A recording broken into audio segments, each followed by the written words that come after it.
Hi, I'm Avantika, and in this video, I'm talking about four things I'm actively learning right now as a 24-year-old, turning 25 in a few months. And if you're in a similar season of your life, I think you'll relate to at least one of these. Let's talk about it. The first thing I'm learning is that I am behind. And I know everyone says this, but I mean it because I'll scroll through Instagram or even just talk to people I went to school with, and I'll see someone my age getting engaged, landing their dream job, traveling to amazing places, and my immediate reaction is panic like, what am I doing wrong? Why am I not there yet? And the worst part is, it's not even that I want all those things right now. It's just that seeing other people have them makes me feel like I'm supposed to want them. Like there's this invisible checklist I'm failing at. But here's what I've slowly started to understand: there is no timeline, and I don't just mean that in a motivational quote kind of a way, but I mean it literally. The idea that we all need to hit some milestones at some ages, like, it's completely made up. It's not based on anything real, right? Some people meet their person at 22 and get married at 24, and that's beautiful for them. Some people meet their person at 34 or 40 or never, and they build incredible lives anyway. Some people know exactly what career they want at 18 and go straight for it. Other people try five different things before they figure it out, or they never settle on one just thing, and that's okay too. None of those paths are wrong, they are just different. And I think what I'm really unlearning is this need to compare my behind the scenes to everyone else's highlight reel. Because that's all I'm seeing, right? Their wins, their milestones, their best moments. I'm not seeing the breakdowns, the confusions, the times they felt lost too. So I'm trying, and I mean actively trying, to trust my own pace, to believe that my life is unfolding the way it's supposed to, even if it doesn't look like anyone else's, even if it's messier, slower, less linear. Because maybe I'm not behind, maybe I'm just on a different path. Number two, and this one's related, I'm unlearning that I need to have my entire life figured out by 25. Like where did that even come from? Who decided that by your mid 20s you're supposed to have career path, a 5-year plan, a solid answer to? So what do that doesn't make you want to disappear into the flow? Because I don't have that, and for a long time I thought that meant I was doing something wrong, that I was lazy or directionless or just failing to be an adult. But I'm starting to realize maybe not knowing is actually okay, maybe it's even necessary.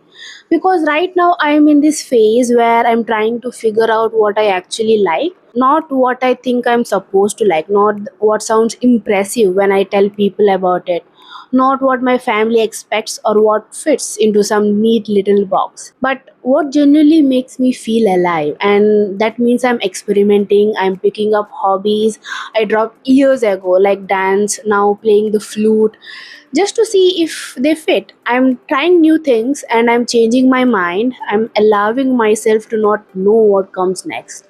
And honestly, this season of uncertainty has been one of the most important ones of my life so far, because I think we spend so much energy trying to have all the answers that we forget the question is part of the process. The exploring is part of it. The trying and failing and trying again is part of it. You're not supposed to have it all figured out at 24 or 25 or honestly ever. Life isn't a problem you solve once and then you're done. It's something you keep learning about, keep adjusting to, keep discovering as you go. So if you also don't know what you're doing half the time, same. I genuinely think we're exactly where we need to be. Okay, number three, and this one's harder for me to talk about. I'm unlearning that I need to be seen as a good girl. Growing up, I was the daughter who never talked back, never caused problems, never said no.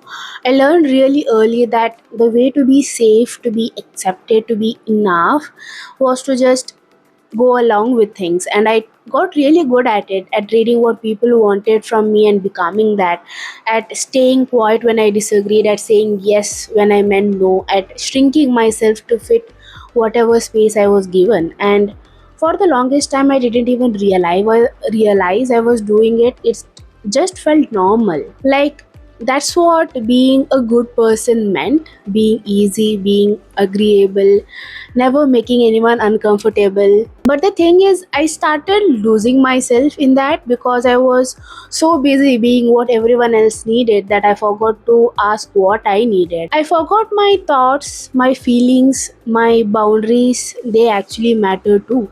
And the worst part, even when I did everything right, even when I was the perfect good girl, it still wasn't enough because there's no end to it. You can shrink yourself forever and still feel like you're not doing enough. So I'm learning that taking up space isn't selfish, that having my own opinions doesn't make me difficult, that saying no doesn't make me a bad person. It just makes me honest. And it's so uncomfortable because every time I speak up, every time I disagree, every time I set a boundary, there's this panic like, what if they don't like me anymore? What if I'm too much? What if they think I have changed?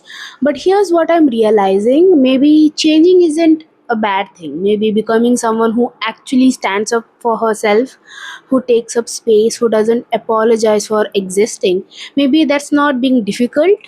Maybe that's just being real, because the people who actually care about me, they don't need me to perform, they don't need me to always agree or always accommodate or always put myself last.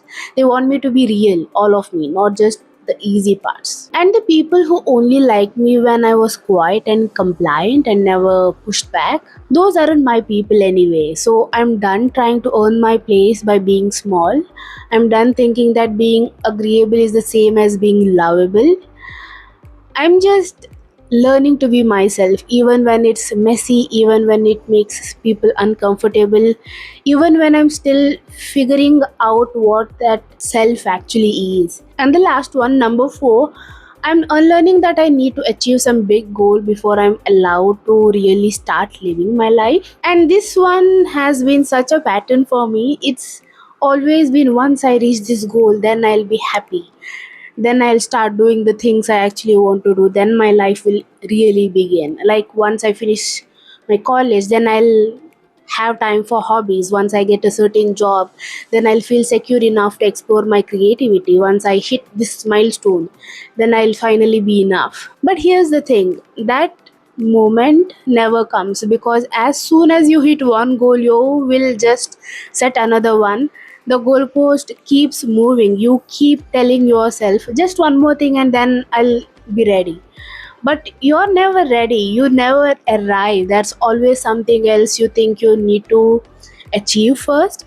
And in the meantime, you're putting your actual life on hold. You're waiting to be happy, waiting to pursue the things that light you up, waiting to feel like you've earned the right to just exist and enjoy your life. And I'm starting to realize how backward that is, because your life is happening right now. Not once you achieve the thing, not when you finally reach that goal, right now, today, this moment. And if you keep waiting for some future version of yourself to give you permission to live, you're going to waste so much time. So I'm trying to let go of that. I'm trying to stop tying my worth, my happiness, my right to pursue joy to some external achievement. I'm trying to start now to pick up the hobbies that make me feel alive, even though I'm not good enough yet, to create things, to try new things, to build the life I actually want, not the life I think I need to earn first. Because the truth is, you don't need to achieve anything to deserve a life that feels good. You don't need to hit some arbitrary milestones before you're allowed to be happy, to create, to be creative, to take up space. You're allowed to start now, exactly as you are, with everything still messy and unfinished and uncertain. And the version of you that's trying, that's growing, that's just showing up, she's already enough. These are the four things I'm unlearning at 24, well, almost 25. And if you're also in this season of questioning everything and letting go of old beliefs that don't serve you anymore, of trying to figure out who you actually are underneath everything that you were taught to be, I see you.